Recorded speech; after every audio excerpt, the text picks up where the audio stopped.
한국이 대체 불가능한 독보적인 위치를 선점했습니다. 자원도 없으며 땅도 좁은 한국이 70년 만에 세계의 중심으로 갈 수 있던 이유가 있었죠. 또한 중국이 사드 배치 발표로 인해서 비열한 보복으로 금할령을 선포하였고, 그로 인해서 한국의 기업들은 많은 타격을 당하게 됩니다. 하지만 넘어져도 다시 일어나는 민족의 한국은 이 기술력으로 인해서 극복을 할 수 있었고, 한국 경제 봉쇄를 한 중국은 GDP 3% 감소당하는 일이 있었습니다. 어떻게 일본의 조립 공장에 불과한 한국이 그럴 수 있지?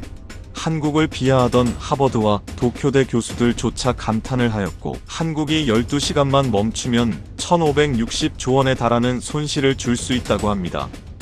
한국이 산업에서 독보적인 위치를 점유할 수 있었던 기술력은 무엇일까요? 세계 300명의 석학들이 선택한 가장 두려운 나라로 선택한 한국의 이야기를 지금 시작합니다. 시작하기 전 구독과 좋아요, 그리고 댓글로 한국을 응원해주세요. 안녕하세요.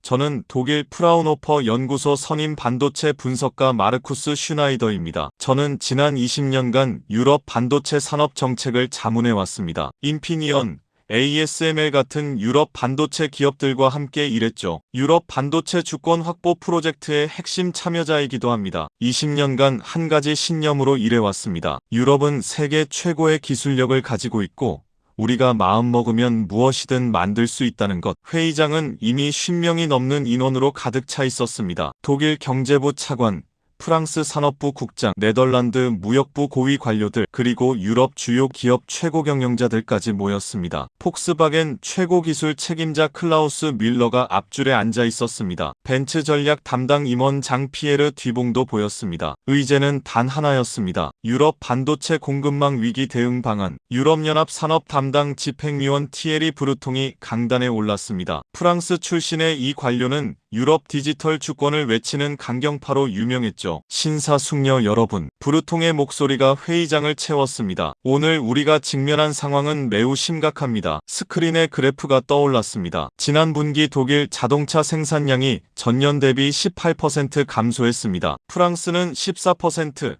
이탈리아는 22%입니다. 원인은 반도체 공급 부족입니다. 그때 폭스바겐의 클라우스 밀러가 손을 들었습니다. 60대 초반의 이 기술자는 독일 자동차 업계에서 40년을 일한 베테랑이었습니다. 브루통 위원님, 문제의 핵심을 짚어야 합니다. 밀러의 목소리가 울렸습니다. 우리가 왜 반도체가 부족합니까? 아시아에 너무 의존하기 때문입니다. 특히 한국 반도체 말입니다. 우리 폭스바겐이 쓰는 차량용 반도체의 40%가 한국산입니다. 삼성이나 SK 같은 회사들 제품이죠. 밀러가 비웃는 듯한 표정을 지었습니다. 솔직히 말씀드리면 품질도 그저 그렇습니다. 가격이 싸니까 쓰는 거지 기술력이 뛰어나서가 아닙니다. 독일에는 인피니언이 있습니다. 네덜란드에는 ASML이 있습니다. 유럽의 최고의 반도체 기술이 있는데 왜 우리가 한국산 싸구려를 써야 합니까? 회의장 여기저기서 고개를 끄덕이는 사람들이 보였습니다. 저도 속으로 동의했습니다. 한국 반도체, 대량 생산은 하지만 첨단 기술은 없는 회사들 아닌가. 프랑스 산업부 국장 자크 르페브르가 일어났습니다. 밀러 회장님 말씀이 정확합니다. 르페브르가 말했습니다. 유럽 반도체 주권이 바로 이것 때문에 필요합니다. 우리가 왜 아시아 업체들에게 목줄을 쥐어줘야 합니까? 특히 한국 같은 나라의 말입니다. 한국은 기술 강국이 아닙니다. 그들은 일본 기술을 베끼고 미국 장비를 사서 만들 뿐입니다. 우리 유럽이 투자만 하면 얼마든지 대체할 수 있습니다. 저는 고개를 끄덕였습니다. 맞는 말이었습니다. 제가 20년간 유럽 반도체 산업을 연구하면서 내린 결론과 똑같았으니까요. 한국은 모방자입니다. 혁신자가 아니죠. ASML의 노광 장비가 없으면 삼성도 SK도 반도체를 못 만듭니다. 인피니언의 파워 반도체 기술을 한국이 따라올 수 없습니다. 유럽이 핵심 기술을 쥐고 있는데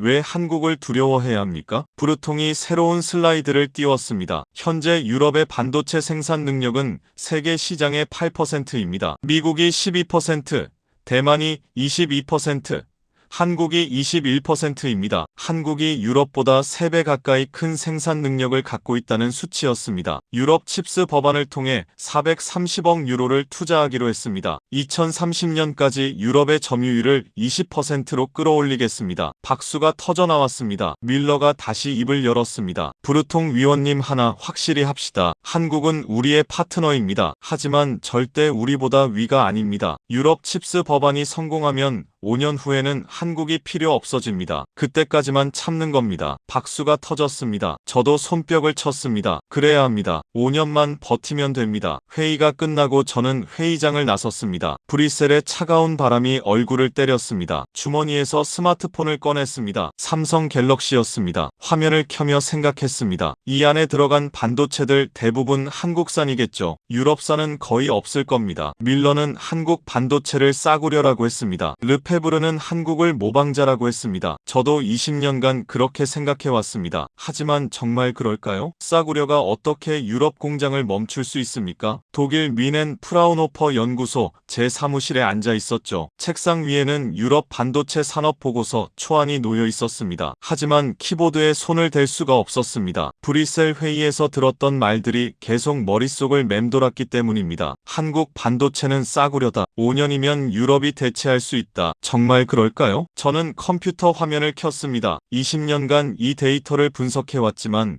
한국 반도체에 대해서는 깊이 들여다본 적이 없었습니다. 늘 일본과 미국만 봤죠. 오늘은 달랐습니다. 한국 반도체 산업이라고 검색창에 입력했습니다. 첫 번째 데이터가 나왔습니다. 세계 메모리 반도체 시장 점유율 2025년 기준 삼성전자 42.1%, SK하이닉스 28.3%, 마이크론 22.8%, 합치면 70.4%입니다. 세계 메모리 반도체의 70% 이상을 한국 두 회사가 만들고 있다는 뜻이었습니다. 이건 과점 수준입니다. 밀러가 했던 말이 떠올랐습니다. 메모리 반도체는 그냥 데이터 저장하는 칩 아니냐고. 진짜 첨단 기술은 프로세서라고. 저도 그렇게 생각했었습니다. 저는 새로운 검색어를 입력했습니다. 고대역 폭메모리 시장. 화면에 데이터가 떠올랐습니다. 고대역 폭메모리 세계 시장 점유율 2025년 SK하이닉스 53.2%, 삼성전자 37.8%, 마이크론 9.0%, 한국이 91%입니다. 저는 숨이 멎는 듯 했습니다. 91%? 거의 독점 아닙니까? 고대역 폭메모리는 인공지능 반도체에 들어가는 핵심 부품입니다. 엔비디아 H100 칩이 작동하려면 이게 필요합니다. 시가총액 3조 달러 엔비디아가 한국 SK하이닉스 없이는 칩을 못 만든다는 겁니까? 다음 자료를 열었습니다. 애플 아이폰 16 부품 공급처 분석. 유기 발광 다이오드 디스플레이 삼성 디스플레이 95%, 디램 삼성 SK 합계 72%, 배터리 LG 삼성 합계 41%, 애플 아이폰의 핵심 부품 절반 이상이 한국산입니다. 저는 유럽 자동차 산업 한국 부품 의존도 분석 보고서를 열었습니다. 독일 자동차공업협회 내부 자료였죠. 독일 전기차 배터리 공급 현황. LG 에너지 솔루션 32%,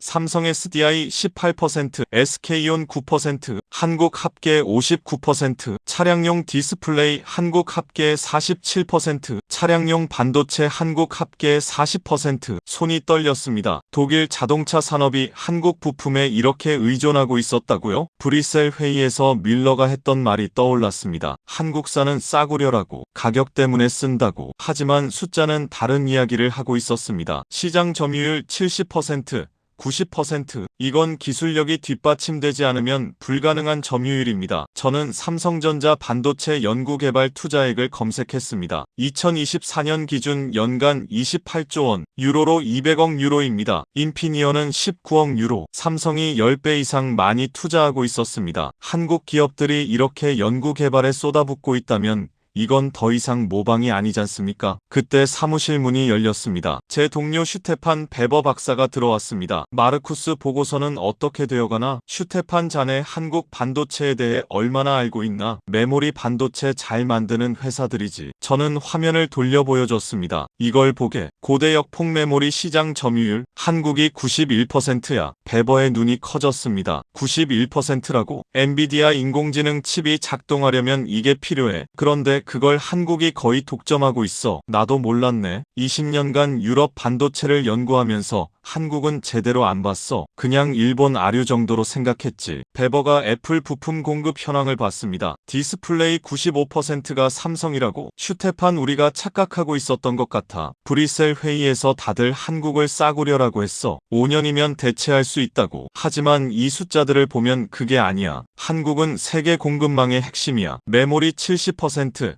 고대역 폭메모리 91%, 유기발광 다이오드 95%. 그렇다면 유럽 칩스 법안은 430억 유로 투자하면 따라잡을 수 있지 않나? 저는 고개를 저었습니다. 삼성이 평택 공장에만 투자한 돈이 120조 원이야. 유로로 850억 유로. 우리 유럽 전체 예산보다 2배야. 그리고 한국 기업들은 연간 수십조 원씩 연구개발비를 쓰고 있어. 우리가 5년 동안 투자할 동안 한국은 가만히 있을까? 격차는 좁혀지는 게 아니라 벌어질 수도 있어. 베버가 한숨을 쉬었습니다. 그럼 우리가 브뤼셀에서 한 이야기는 전부 빗나간 건가? 적어도 한국을 과소평가한 건 확실해. 그들은 더 이상 일본 기술 베끼는 나라가 아니야. 독자적인 기술 강국이 됐어. 그것도 우리가 모르는 사이에 말이야. 그날 밤 저는 사무실에 혼자 남았습니다. 보고서를 쓰기 시작했습니다. 20년 경력의 무게가 느껴졌습니다. 제가 지금까지 믿어왔던 것들이 흔들리고 있었습니다. 유럽이 최고라고, 한국은 따라오는 나라라고. 하지만 숫자는 명확했습니다. 한국 반도체 없이는 세계가 돌아가지 않는다고. 유럽연합산업위원회가 다시 저를 불렀습니다. 제출한 보고서 때문이었죠. 한국 반도체를 과소평가하지 말라는 내용. 5년 안에 대체는 불가능하다는 결론. 손에는 노트북이 들려 있었습니다. 추가 자료를 준비해 왔습니다. 이번에는 더 충격적인 내용들이었습니다. 회의장에 들어서자 분위기가 심상치 않았습니다. 폭스바겐 뮬러가 팔짱을 끼고 앉아 있었습니다. 부르통 위원이 먼저 입을 열었습니다. 슈나이더 박사님 보고서 잘 봤습니다. 목소리가 차갑게 식어 있었습니다. 하지만 받아들이기 어렵더군요. 한국이 그렇게 중요하다고요? 저는 노트북을 열었습니다. 데이터를 보여드리겠습니다. 스크린에 첫 번째 자료가 떠올랐습니다. 세계 파운드리 시장 점유율 2025년 TSMC 대만 62%, 삼성전자 한국 13%. 밀러가 손을 들었습니다. 이것 봐요. 삼성이 겨우 13%잖습니까? 대만이 62%인데 왜 한국을 걱정합니까? 저는 다음 슬라이드를 넘겼습니다. 첨단 공정 3나노 이하 생산 능력, TSMC 월 20만 장, 삼성전자 월 8만 장,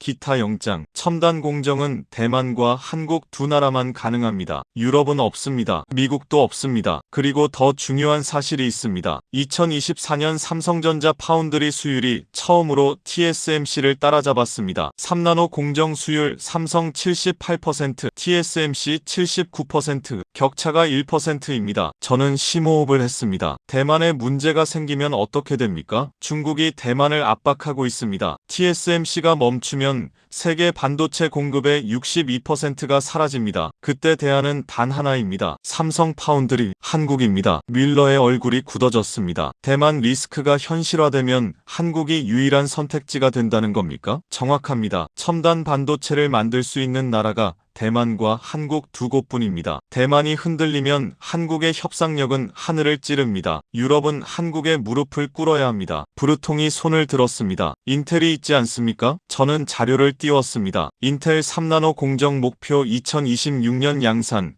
현재 수율 추정 50% 미만. 삼성이 이미 78%로 양산 중인데 인텔은 50%도 안 됩니다. 격차가 최소 2년입니다. 르페브르가 끼어들었습니다. 우리 ASML이 노광 장비를 만들지 않습니까? 우리가 장비를 안 팔면 한국도 못 만듭니다. 맞습니다. 하지만 반대로 생각해 보십시오. ASML 장비를 살 수 있는 나라가 몇 개입니까? 유럽은 자체 반도체 생산 능력이 없습니다. 장비만 만들어서 팝니다. ASML이 한국의 장비를 안 팔면 한국이 못 만듭니다. 하지만 한국이 반도체를 안 만들면 유럽이 부품을 못 삽니다. 결국 우리가 더 급합니다. 저는 다음 자료를 띄웠습니다. 한국 반도체 산업 특허 현황. 메모리 반도체 특허 삼성 세계 1위 23,000건, SK 세계 3위 18,000건, 고대역 폭메모리 특허 SK 세계 1위 3,200건. 한국 기업들이 보유한 특허가 이 정도입니다. 이게 단순히 일본 기술 베낀 결과입니까? 더 놀라운 건 따로 있습니다. 저는 목소리를 낮췄습니다. 한국 반도체 기업들의 수직 계열화입니다. 삼성그룹 계열사 현황, 삼성전자 반도체,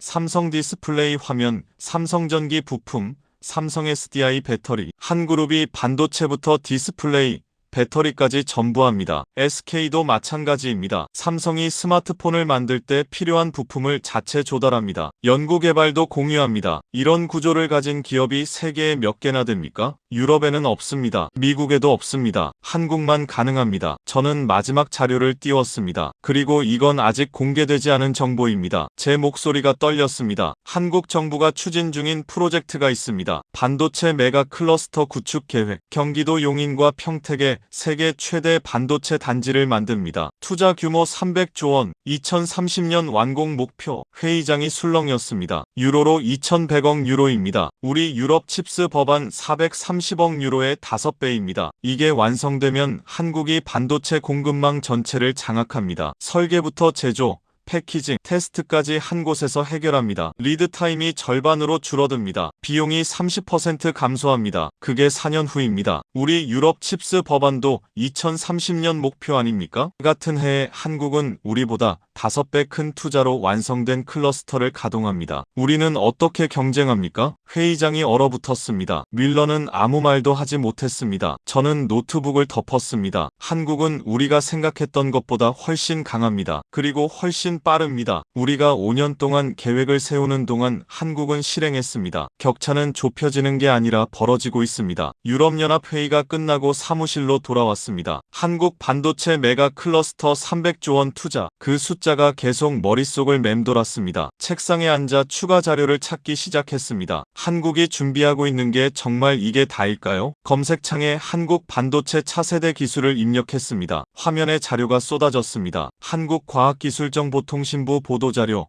2025년 10월 차세대 반도체 기술 개발 로드맵 발표. 파일을 열었습니다. 2나노 공정 개발 완료 목표 2026년, 1.4나노 공정 개발 착수 목표 2027년, 양자 반도체 기초 연구 진행 중. 저는 의자에서 벌떡 일어났습니다. 지금 삼성이 3나노를 양산하는데 내년에 2나노를 완료한다고요? TSMC도 2나노는 2026년 목표입니다. 같은 시기입니다. 하지만 한국은 거기서 멈추지 않습니다. 1.4나노까지 계획이 잡혀 있었습니다. 삼성전자 기술 로드맵 유출 문서를 찾았습니다. 2026년 2나노 양산, 2027년 1.4나노 개발, 2028년 1나노급 시제품, 2030년 차세대 아키텍처 양산. 유럽은 지금 3나노도 못 만듭니다. 인텔은 겨우 4나노 개발 중입니다. 한국은 1나노를 준비하고 있습니다. 다음 자료를 클릭했습니다. SK하이닉스 차세대 메모리 개발 현황. 고대역 폭메모리사 개발 완료. 2026년 양산 예정. 고대역 폭메모리오 연구 진행 중. 심장이 빠르게 뛰었습니다. 지금 고대역 폭메모리 3가 최신 제품입니다. 엔비디아 H100 칩에 들어가는 게 3세대입니다. 한국은 벌써 4세대를 준비하고 있습니다. 엔비디아 B100 칩 2026년 출시 예정. 고대역 폭메모리사 필수. 연결됐습니다. 엔비디아 차세대 칩은 한국 SK하이닉스의 고대역 폭메모리사가 있어야만 작동합니다. 그때 이메일 알림이 울렸습니다. 프라운호퍼 연구소 내부 긴급 보고서였습니다. 독일 자동차 산업 비상 상황 분석. 파일을 열었습니다. 한국 배터리 공급 중단 시 독일 전기차 생산 72시간 내 완전 마비 예상. 폭스바겐 배터리 재고 48시간분, 벤츠 60시간분, BMW 72시간분. 한국 LG 삼성 SK 공급이 끊기면 3일 안에 독일 전기차 공장 전체가 멈춥니다. 대체 공급처 없음. 결론, 한국 배터리 의존도 심각한 안보 위협 수준. 72시간, 단 3일입니다. 한국 배터리가 끊기면 독일 자동차 산업이 3일 만에 무너진다는 뜻입니다. 브뤼셀 회의에서 밀러가 했던 말이 떠올랐습니다. 한국은 싸구려라고. 하지만 현실은 독일 자동차 산업의 생명줄을 한국이 쥐고 있었습니다. 저는 유럽 산업 한국 의존도 종합 분석을 검색했습니다. 유럽 스마트폰 시장 핵심 부품 한국 의존도. 디스플레이 88%, 메모리 76%, 배터리 63%. 유럽 데이터 센터 한국 반도체 의존도. 서버용 메모리 81%, 고대역 폭메모리 94%, 모든 분야에서 한국 의존도가 50%를 넘었습니다. 만약 한국 공급이 완전히 중단되면 어떻게 될까요? 유럽 전기차 생산 72시간 내 중단, 유럽 스마트폰 생산 일주일 내 중단, 유럽 데이터 센터 신규 구축 중단. 이건 재앙입니다. 전화벨이 울렸습니다. 부르통 위원이었습니다. 슈나이더 박사님, 방금 독일 경제부 보고서를 받았습니다. 한국 배터리 공급 중단 시 72시간 이내 생산 마비. 사실입니까? 사실입니다. 독일뿐 아니라 유럽 전체가 마찬가지입니다. 부르통이 침묵했습니다. 그리고 낮은 목소리가 들렸습니다. 우리가 완전히 잘못 판단했습니다. 5년 안에 대체할 수 있다고 했는데 불가능하겠군요. 5년이 아니라 10년도 어렵습니다. 한국은 계속 앞서갑니다. 2나노, 1.4나노. 고대역 폭메모리사. 우리가 따라가는 동안 한국은 더 멀리 갑니다. 더 심각한 게 있습니다. 한국 반도체 메가 클러스터가 2030년 완공되면 한국 협상력은 지금보다 10배 강해집니다. 그때는 한국이 가격을 정합니다. 우리는 한국이 주는 만큼만 받아야 합니다. 방법이 없습니까? 한 가지 있습니다. 한국과 전략적 파트너십을 맺는 겁니다. 대립이 아니라 협력입니다. 유럽이 한국 반도체 산업에 투자하는 겁니다. 합작 공장을 짓습니다. 기술을 배웁니다. 그게 현실적입니다. 그럼 유럽 반도체 주권은요? 주권은 힘이 있을 때 주장하는 겁니다. 지금 우리는 한국 없이 72시간도 못 버팁니다. 무슨 주권을 주장합니까? 전화가 끊겼습니다. 창밖을 바라봤습니다. 미넨 시내 불빛이 켜지고 있었습니다. 저 불빛들 하나하나가 한국 부품으로 만들어진 제품들로 밝혀지고 있을 겁니다. 유럽 사람들은 모릅니다. 매일 쓰는 물건의 절반 이상이 한국 없이는 만들어질 수 없다는 걸. 한국은 조용히 세계의 중심이 됐습니다. 누가 알아주지 않아도 묵묵히 기술을 개발했습니다. 유럽이 회의하는 동안 공장을 지었습니다. 그리고 이제 세계가 한국 없이는 돌아가지 않게 됐습니다. 부르통 위원과의 통화가 끝나고 사무실에 혼자 남았습니다. 창밖은 어두워지고 있었지만 저는 컴퓨터 앞을 떠날 수가 없었습니다. 한국에 대해 더 알아야 했습니다. 이제껏 놓쳤던 것들을 찾아야 했습니다. 검색을 계속했습니다. 한국 반도체 산업 역사 파일을 하나씩 열었습니다. 1983년 삼성전자 반도체 사업 진출. 당시 전 세계가 비웃었다는 기록이 나왔습니다. 일본 기업들이 시장을 장악하고 있었습니다. 도시바, NEC, 히타치, 한국이 끼어들 틈이 없었습니다. 1983년 삼성 64kB 디램 개발 성공. 일본보다 6년 늦었습니다. 하지만 멈추지 않았습니다. 1988년 삼성 1메가비트 디램 세계 최초 개발. 일본을 추월했습니다. 1992년 삼성 64메가비트 디램 세계 최초 개발. 일본을 완전히 따돌렸습니다. 저는 숫자들을 보며 놀랐습니다. 6년 격차를 10년 만에 따라잡았습니다. 그리고 추월했습니다. 어떻게 가능했을까요? 다음 자료를 열었습니다. 삼성전자 반도체 투자 역사.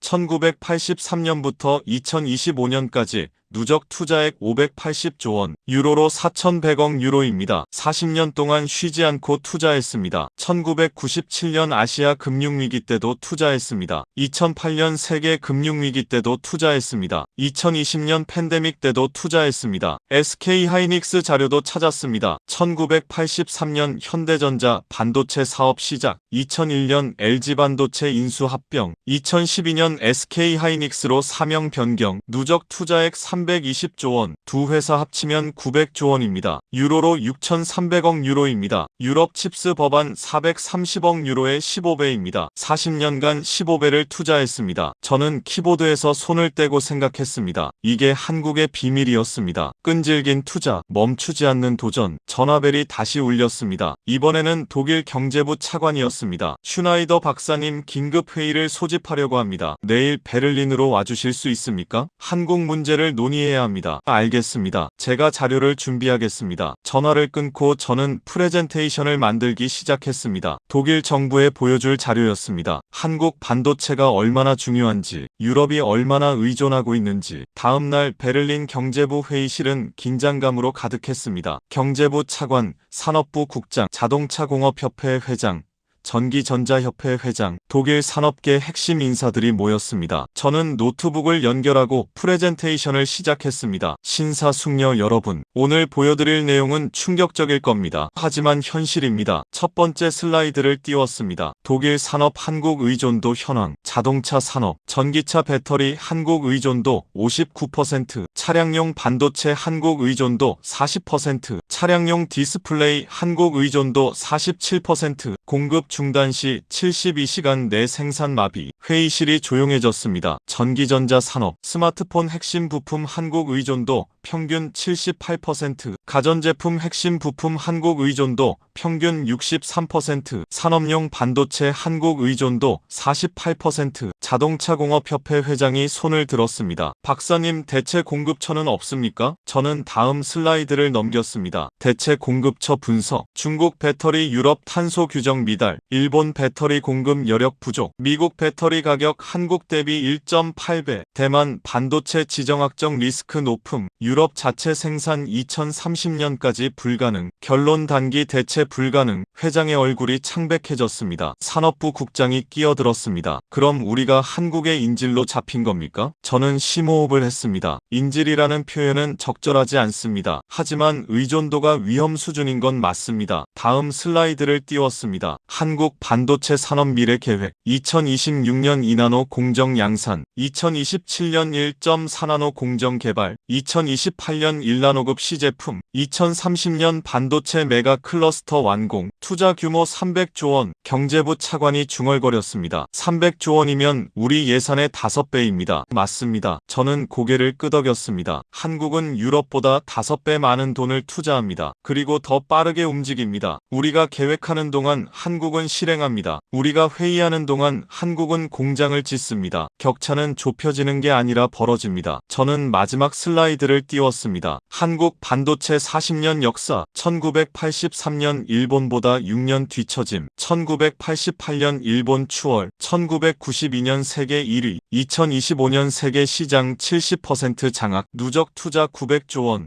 회의실이 얼어붙었습니다. 저는 천천히 말했습니다. 한국은 40년간 멈추지 않았습니다. 금융위기가 와도 투자했습니다. 팬데믹이 와도 투자했습니다. 세계가 비웃어도 투자했습니다. 그 결과가 지금입니다. 세계가 한국 없이는 돌아가지 않습니다. 경제부 차관이 입을 열었습니다. 박사님, 솔직히 물어보겠습니다. 우리가 한국을 따라잡을 수 있습니까? 저는 고개를 저었습니다. 불가능합니다. 적어도 현재 방식으로는 불가능합니다. 왜입니까? 차관이 물었습니다. 규모가 다릅니다. 저는 대답했습니다. 한국은 40년간 900조 원을 투자했습니다. 우리는 430억 유로를 투자합니다. 격차가 너무 큽니다. 속도가 다릅니다. 한국 기업은 결정하면 바로 실행합니다. 유럽은 계획에만 2년 걸립니다. 시스템이 다릅니다. 한국은 정부와 기업이 하나로 움직입니다. 유럽은 각국 이해관계가 충돌합니다. 회의실이 무겁게 가라앉았습니다. 자동차공업협회 회장이 조용히 물었습니다. 그럼 우리는 어떻게 해야 합니까? 저는 잠시 생각했습니다. 한국과 협력해야 합니다. 한국 기업을 유럽에 유치해야 합니다. 합작 투자를 해야 합니다. 기술을 배워야 합니다. 대립하면 우리가 집니다. 협력해야 살아남습니다. 경제부 차관이 한숨을 쉬었습니다. 유럽 반도체 주권은 포기하라는 말입니까? 주권과 생존 중 하나를 선택해야 한다면 저는 생존을 택하겠습니다. 회의가 끝나고 복도로 나왔습니다. 자동차공업협회 회장이 다가왔습니다. 박사님, 폭스바겐 윌러 회장이 며칠 전 한국에 갔습니다. 삼성, LG를 만나러 갔습니다. 공급 계약을 늘리려고요. 저는 놀라지 않았습니다. 브뤼셀 회의에서 그렇게 한국을 깔보던 윌러가 이제는 한국에 가서 부탁하고 있습니다. 현실을 받아들인 겁니다. 한국 없이는 안 된다는 걸. 베를린 회의가 끝나고 유럽 전역에서 움직임이 포착됐습니다. 프랑스 르노가 한국 LG에너지솔루션과 배터리 공급 계약을 5년 연장했습니다. 이탈리아 스텔란티스가 삼성 SDI와 합작 공장 건설을 발표했습니다. 스페인 정부가 한국 배터리 기업 유치를 위해 세제 혜택을 제시했습니다. 유럽이 한국을 향해 움직이고 있었습니다. 제 이메일 함에는 각국 정부와 기업들의 문의가 쏟아졌습니다. 한국 반도체 기업과 어떻게 협력해야 하는가? 한국 투자를 유치하려면 무엇이 필요한가? 모두가 한국을 찾고 있었습니다. 20년 전만 해도 유럽이 한국에게 기술을 가르쳐주는 입장이었습니다. 이제는 정반대가 됐습니다. 프라운호퍼 연구소 소장이 제 사무실로 찾아왔습니다. 마르쿠스 자네 보고서가 유럽연합 전체에 배포됐네. 브뤼셀이 발칵 뒤집혔어. 각국 정부가 긴급 대책을 세우고 있다고. 당연한 반응입니다. 72시간이면 독일 자동차 산업이 멈춘다는 걸 알았으니까요. 소장이 물었습니다. 자네는 어떻게 생각하나? 한국을 정말 못 따라잡는 건가? 못 따라잡는다기보다 방법이 다른 것 같습니다. 한국은 40년간 반도체에 올인했습니다. 다른 건 포기하고 반도체만 팠습니다. 유럽은 그렇게 못합니다. 집중도가 다릅니다. 소장이 한숨을 쉬었습니다. 그럼 우리는 영원히 한국 뒤에 있겠군. 최소 10년은 격차가 유지될 겁니다. 그날 저녁 폭스바겐 뮬러 회장에게서 전화를 받았습니다. 슈나이더 박사 한국에서 돌아왔습니다. 목소리가 피곤해 보였습니다. 박사님 말씀이 맞았습니다. 제가 완전히 잘못 봤습니다. 무슨 일이 있었습니까? 삼성 반도체 공장을 방문했습니다. 평택 공장 직접 보고 충격받았습니다. 규모가 상상을 초월합니다. 축구장 수십 개 크기의 클린룸, 24시간 돌아가는 생산 라인, 자동화 수준이 독일 공장보다 10년은 앞섰습니다. 삼성 임원들과 회의도 했습니다. 뮬러가 말했습니다. 배터리 공급 물량을 늘려달라고 부탁했습니다. 그랬더니 지금 주문이 밀려서 2년 대기라고 합니다. 애플, 테슬라,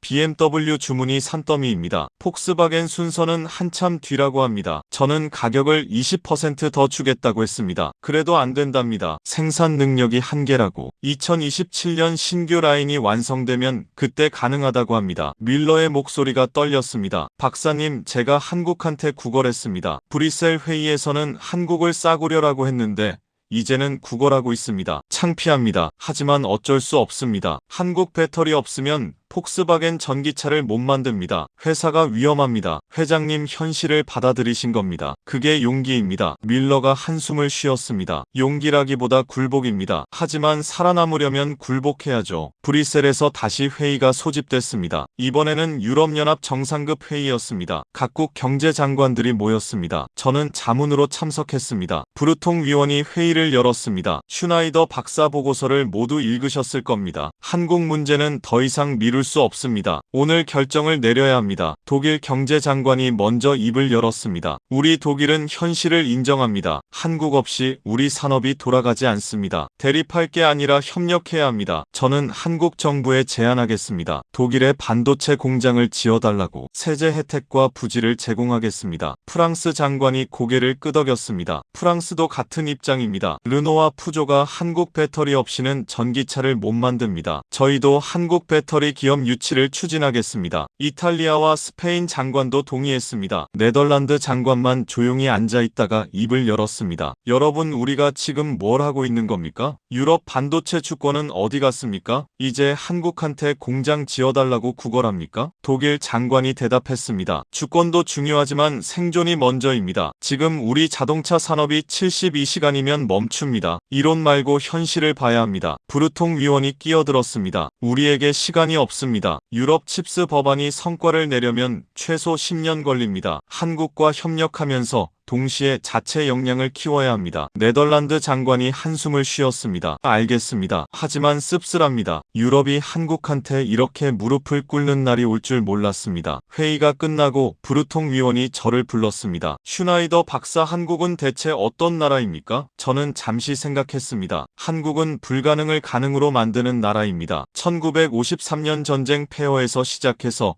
70년 만에 세계 중심이 됐습니다. 아무것도 없었습니다. 하지만 멈추지 않았습니다. 그들의 비결이 뭡니까? 포기하지 않는 겁니다. 금융위기가 와도 투자했습니다. 세계가 비웃어도 도전했습니다. 40년간 한 우물만 팠습니다. 브루통이 창밖을 바라봤습니다. 유럽은 그렇게 못합니다. 우리는 너무 많은 걸 동시에 하려고 합니다. 집중력이 부족합니다. 한국한테 배워야 할 것 같습니다. 맞습니다. 배워야 합니다. 자존심 버리고 배워야 합니다. 그게 유럽이 살아남는 길입니다. 브뤼셀 정상급 회의가 끝나고 한 달이 흘렀습니다. 유럽 각국에서 발표가 쏟아졌습니다. 독일 정부가 삼성전자와 반도체 공장 건설 양해각서를 체결했습니다. 투자 규모 180억 유로, 드레스덴에 짓기로 했습니다. 프랑스 정부가 LG에너지 솔루션 배터리 공장 유치에 성공했습니다. 투자 규모 50억 유로, 던케르크에 건설 예정입니다. 이탈리아와 스페인도 한국 기업 유치 경쟁에 뛰어들었습니다. 유럽 언론들이 일제히 보도했습니다. 보도했습니다. 한국 반도체가 유럽을 구한다. 유럽 자동차 산업 한국 배터리의 생명줄, 유럽연합 한국과 전략적 파트너십 체결. 기사 제목들이 바뀌었습니다. 한 달 전만 해도 유럽 반도체 주권 확보를 외쳤습니다. 이제는 한국 투자 유치 성공을 자랑합니다. 현실이 바뀌면 언론도 바뀝니다. 저는 그 기사들을 보며 복잡한 심정이었습니다. 독일 경제부에서 다시 연락이 왔습니다. 슈나이더 박사님 기자회견이 있습니다. 장관님께서 박사님도 참석해달라고 하십니다. 한국 투자 유치 성과를 발표하는 자리였습니다. 베를린 경제부 브리핑룸에는 수십 명의 기자들이 모여 있었습니다. 독일 경제장관이 단상에 올랐습니다. 신사숙녀 여러분, 오늘 독일 산업의 미래를 위한 중요한 발표를 하겠습니다. 삼성전자와 반도체 공장 건설 계약을 체결했습니다. 카메라 플래시가 터졌습니다. 이 공장은 2028년 완공 예정입니다. 장관이 설명했습니다. 첨단 파운드리 공장으로 3나노 이하 공정을 생산합니다. 3,000명의 일자리가 창출됩니다. 독일 반도체 산업 부흥의 시작입니다. 기자들이 손을 들었습니다. 장관님, 유럽 반도체 주권은 어떻게 되는 겁니까? 한 기자가 물었습니다. 한국 기업 공장을 짓는 게 주권 확보입니까? 장관이 잠시 망설였습니다. 그리고 솔직하게 대답했습니다. 현실적으로 유럽이 단독으로 첨단 반도체를 생산하기까지는 10년 이상 걸립니다. 그 시간을 기다릴 수 없습니다. 한국과 협력하면서 기술을 배우고 역량을 키우는 게 현실적입니다. 주권도 중요하지만 산업 생존이 우선입니다. 다른 기자가 물었습니다. 한국에 너무 의존하는 거 아닙니까? 장관이 고개를 저었습니다. 의존이 아니라 파트너십입니다. 한국은 이미 세계 반도체 산업의 핵심입니다. 그들과 협력하는 게 독일의 이익입니다. 기자회견이 끝나고 장관이 저를 불렀습니다. 슈나이더 박사, 솔직히 물어보겠습니다. 제가 방금 한 말이 맞습니까? 파트너십이 맞습니까가 아니면 의존입니까? 저는 잠시 생각했습니다. 지금은 의존입니다. 솔직하게 대답했습니다. 하지만 10년 후에는 파트너십이 될 수 있습니다. 한국에게서 배우고 독자 역량을 키우면 됩니다. 장관이 한숨을 쉬었습니다. 10년이라 긴 시간입니다. 하지만 시작해야죠. 그날 저녁 집으로 돌아와 텔레비전을 켰습니다. 뉴스에서 한국 관련 보도가 나오고 있었습니다. 한국 삼성전자 독일 공장 건설 확정, 한국 배터리 기업들 유럽 투자 러시, 한국 반도체 세계 시장 장악 지속. 앵커가 말했습니다. 한국이 유럽 첨단 산업의 핵심 파트너로 부상하고 있습니다. 전문가들은 한국 없이 유럽 산업이 작동하기 어렵다고 분석합니다. 화면이 바뀌며 인터뷰가 나왔습니다. 폭스바겐 뮬러 회장이었습니다. 한국은 더 이상 우리가 무시할 수 있는 나라가 아닙니다. 뮬러가 말했습니다. 세계 최고 수준의 기술을 보유하고 있습니다. 우리 폭스바겐도 한국 파트너 없이는 전기차 전환이 불가능합니다. 한국을 존중하고 협력해야 합니다. 한 달 전 그가 브뤼셀 회의에서 한국을 싸구려라고 했던 게 기억났습니다. 완전히 달라졌습니다. 다음 인터뷰는 프랑스 르페브르 국장이었습니다. 우리가 한국을 과소평가했습니다. 그가 인정했습니다. 한국은 모방자가 아니라 혁신자입니다. 40년간 축적한 기술과 경험이 있습니다. 프랑스도 한국에게 배워야 합니다. 그도 브뤼셀 회의에서 한국을 일본 아류라고 했던 사람입니다. 모두가 바뀌었습니다. 현실 앞에서 자존심을 버렸습니다. 제 휴대전화가 울렸습니다. 부르통 위원이었습니다. 슈나이더 박사, 한 가지 부탁이 있습니다. 다음 달 유럽연합 산업정책 포럼에서 발표를 해주실 수 있습니까? 주제는 한국과의 협력 전략입니다. 유럽 각국 장관들과 기업 대표들이 모입니다. 박사님 분석이 필요합니다. 알겠습니다. 자료를 준비하겠습니다. 한 가지만 더 말씀드리겠습니다. 부르통이 조용히 말했습니다. 개인적으로 박사님께 감사드립니다. 무슨 말씀이십니까? 박사님이 아니었으면 우리는 계속 착각하고 있었을 겁니다. 한국을 무시하고 5년이면 따라잡는다고 믿었을 겁니다. 박사님 보고서가 우리 눈을 뜨게 했습니다. 현실을 직시하게 했습니다. 덕분에 대책을 세울 수 있었습니다. 저는 쓴웃음을 지었습니다. 위원님, 저도 20년간 착각하고 있었습니다. 한국을 제대로 보지 못했습니다. 데이터가 저를 깨웠을 뿐입니다. 전화를 끊고 책상에 앉았습니다. 노트북을 열어 최근 자료들을 정리했습니다. 한국 반도체 산업 최신 동향, 삼성전자 2나노 공정 개발 순조, SK하이닉스 고대역 폭메모리사 양산 임박, 한국 반도체 메가 클러스터 건설 착수. 한국은 멈추지 않고 있었습니다. 유럽이 따라오는 동안 한국은 더 앞서가고 있었습니다. 격차는 좁혀지지 않았습니다. 오히려 벌어지고 있었습니다. 창밖을 바라봤습니다. 미넨 야경이 펼쳐져 있었습니다. 저 도시의 모든 불빛이 한국 기술로 밝혀지고 있을지도 모릅니다. 스마트폰, 자동차, 가전제품, 한국 부품 없이 만들어진 게 얼마나 될까요? 20년 전에는 상상도 못했던 일입니다. 한국이 이렇게 중요해질 줄 누가 알았겠습니까? 저도 몰랐습니다. 유럽 최고 전문가라는 저도 몰랐습니다. 하지만 이제는 압니다. 한국은 세계 산업의 심장입니다. 한국이 뛰어야 세계가 움직입니다. 한국이 멈추면 세계가 멈춥니다. 1953년 폐허에서 시작한 나라가 70년 만에 여기까지 왔습니다. 불가능을 가능으로 만들었습니다. 세계가 비웃어도 포기하지 않았습니다. 금융위기가 와도 투자했습니다. 그 결과가 지금입니다. 유럽이 한국에게 공장을 지어달라고 부탁하는 현실. 이게 한국의 힘입니다. 유럽연합 산업정책 포럼 당일이 왔습니다. 브뤼셀 회의장에는 27개국 장관들과 주요 기업 대표 300명이 모였습니다. 저는 마지막 발표자였습니다. 주제는 한국과의 협력 전략. 하지만 저는 다른 이야기를 하고 싶었습니다. 한국이 어떻게 여기까지 왔는지, 우리가 한국에게서 무엇을 배워야 하는지. 단상에 올랐습니다. 300명의 시선이 저를 향했습니다. 신사숙녀 여러분, 저는 천천히 시작했습니다. 오늘 한국 이야기를 하겠습니다. 하지만 여러분이 아는 한국이 아닙니다. 제가 20년간 연구하면서 발견한 진짜 한국입니다. 첫 번째 슬라이드를 띄웠습니다. 1953년 서울 사진이었습니다. 폐허였습니다. 무너진 건물들, 굶주린 사람들, 아무것도 없었습니다. 1953년 한국 1인당 국내 총생산 67달러. 당시 아프리카 평균보다 낮았습니다. 유엔은 한국이 영원히 원조에 의존할 거라고 예측했습니다. 세계은행은 한국에 투자하지 말라고 권고했습니다. 희망이 없다고 했습니다. 다음 슬라이드를 넘겼습니다. 2025년 서울 사진이었습니다. 빛나는 마천루들, 첨단 공장들, 완전히 달랐습니다. 72년 만에 1인당 국내 총생산 67달러에서 36,000달러로 증가했습니다. 500배가 넘습니다. 세계 12위 경제대국이 됐습니다. 반도체 세계 1위, 배터리 세계 1위, 조선 세계 1위, 디스플레이 세계 1위. 어떻게 가능했을까요? 저는 회의장을 둘러봤습니다. 6개월 전만 해도 저는 몰랐습니다. 20년간 유럽 산업을 연구했지만 한국은 제대로 보지 못했습니다. 일본 아류 정도로 생각했습니다. 싸구려 만드는 나라. 하지만 틀렸습니다. 완전히 틀렸습니다. 한국의 비밀은 단순합니다. 저는 말했습니다. 포기하지 않는 것. 1960년대 아무도 한국을 믿지 않았습니다. 한국은 믿었습니다. 자기 자신을. 1970년대 세계은행이 포항제철 건설을 반대했습니다. 불가능하다고 했습니다. 한국은 지었습니다. 지금 세계 5위 철강 기업입니다. 1980년대 삼성이 반도체에 뛰어들었습니다. 일본이 시장을 장악하고 있었습니다. 세계가 비웃었습니다. 한국 기술로 반도체를 만든다고. 지금 삼성은 세계 1위입니다. 1997년 외환위기가 왔습니다. 국가가 파산 직전까지 갔습니다. 국제통화기금이 구제금융을 줬습니다. 세계는 한국이 끝났다고 생각했습니다. 하지만 한국은 3년 만에 구제금융을 갚았습니다. 그리고 더 강해졌습니다. 2008년 금융위기가 왔습니다. 세계 경제가 무너졌습니다.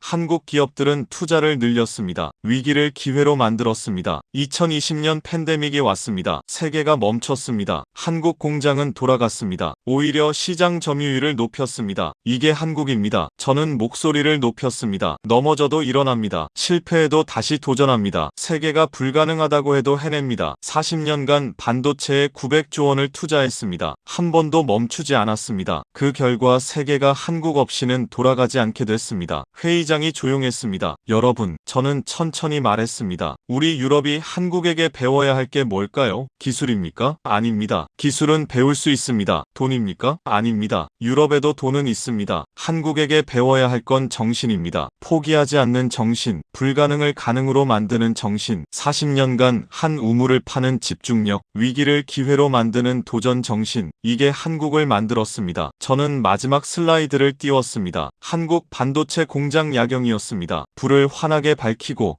24시간 돌아가는 공장, 멈추지 않는 한국의 상징이었습니다. 유럽이 회의하는 동안 한국은 공장을 짓습니다. 유럽이 계획하는 동안 한국은 양산합니다. 유럽이 걱정하는 동안 한국은 도전합니다. 속도가 다릅니다. 집중도가 다릅니다. 그래서 한국이 이겼습니다. 저는 목이 매는 걸 느꼈습니다. 여러분, 한국을 존중해야 합니다. 무시할 나라가 아닙니다. 배워야 할 나라입니다. 72년 만에 폐허에서 세계 중심이 된 나라. 이런 나라가 또 있습니까? 박수가 터졌습니다. 처음에는 몇 명이었습니다. 하지만 순식간에 300명 전체가 일어나서 박수를 쳤습니다. 독일 장관이 박수쳤습니다. 프랑스 장관이 박수쳤습니다. 기업 대표들이 박수쳤습니다. 저는 단상에 서서 고개를 숙였습니다. 박수는 5분 넘게 이어졌습니다. 발표가 끝나고 여러 사람들이 다가왔습니다. 독일 장관이 악수를 청했습니다. 박사님, 훌륭한 발표였습니다. 한국을 새롭게 보게 됐습니다. 프랑스 장관도 다가왔습니다. 박사님 말씀이 가슴에 와 닿았습니다. 우리가 한국을 너무 몰랐습니다. 폭스바겐 윌러 회장도 있었습니다. 박사님 덕분에 정신을 차렸습니다. 한국과 제대로 협력하겠습니다. 모두가 바뀌었습니다. 한국을 보는 눈이 완전히 달라졌습니다. 부르통 위원이 마지막으로 다가왔습니다. 슈나이더 박사, 오늘 발표는 역사에 남을 겁니다. 유럽이 한국을 이해하는 전환점이 됐습니다. 그날 밤 호텔 방으로 돌아왔습니다. 창밖으로 브뤼셀 야경이 보였습니다. 저는 노트북을 열어 마지막 보고서를 작성하기 시작했습니다. 제목은 한국 없는 세계는 가능한가? 결론부터 썼습니다. 불가능합니다. 한국은 이제 세계 경제의 심장입니다. 한국이 뛰어야 세계가 움직입니다. 한국 반도체 없으면 스마트폰을 못 만듭니다. 한국 배터리 없으면 전기차를 못 만듭니다. 한국 디스플레이 없으면 텔레비전을 못 만듭니다. 한국이 멈추면 세계가 멈춥니다. 하지만 한국은 멈추지 않습니다. 72년간 멈추지 않았습니다. 전쟁의 폐허에서도, 외환위기에서도, 금융위기에서도, 팬데믹에서도 계속 달렸습니다. 앞으로도 달릴 겁니다. 2나노, 1나노, 차세대 기술, 세계가 따라오는 동안 한국은 더 멀리 갑니다. 이게 대한민국입니다. 저는 키보드에서 손을 떼고 창밖을 바라봤습니다. 동쪽 하늘을 향해 조용히 말했습니다. 대한민국 당신들은 정말 대단합니다.